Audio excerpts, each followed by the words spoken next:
All right, this is from class on Friday. This is number 8 from homework 2.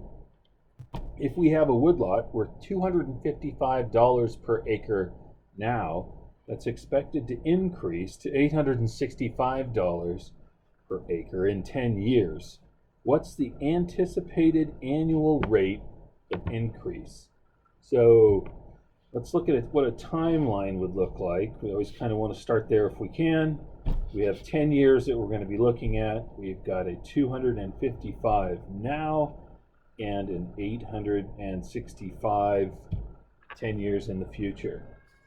So this is an interesting one in that it looks like we have two values, but in reality we just have one value at 2 points in time. So if we look at what we got, right, we're not getting a payment every year, and we're not getting a payment every n years. We're wanting to know what interest rates makes those equivalent. So it's going to be a single series, and we could use either one of these because we know VO and VT, right? We know T, we want to know I. So I could write that down here, right? So VO is 255, VT is 865, T equals 10, and I equals the question mark, right? I know what it is, but there, we need to know what that is. So if we want to use our equation, we could use the first equation and just say that VT equals VO times 1 plus I to the T. We want to know I.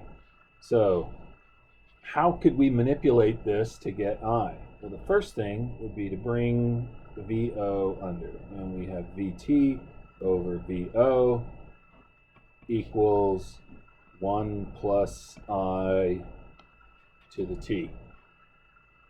So the second thing is we got to get rid of this T.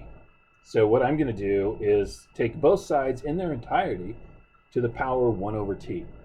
And what I get there is VT over VO to the 1 over T equals, and so now because I have T to the power 1 over T, right, that becomes this whole thing to the power 1, which gets rid of it. So 1 plus I.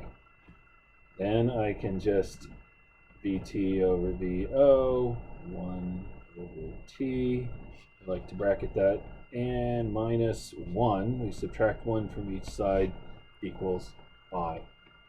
So we've manipulated just that basic equation to get down to what we need with I isolated on one side, and we can go ahead and plug those numbers in. So 865 over 255 to the power 1 over 10 minus 1 equals I, or I equals 12.99%, or 0.1299. Okay, so that is the interest rate or discount rate at which, if we took $255 and compounded it annually, we would end up with $865 per acre in 10 years. So, hope that helps you guys.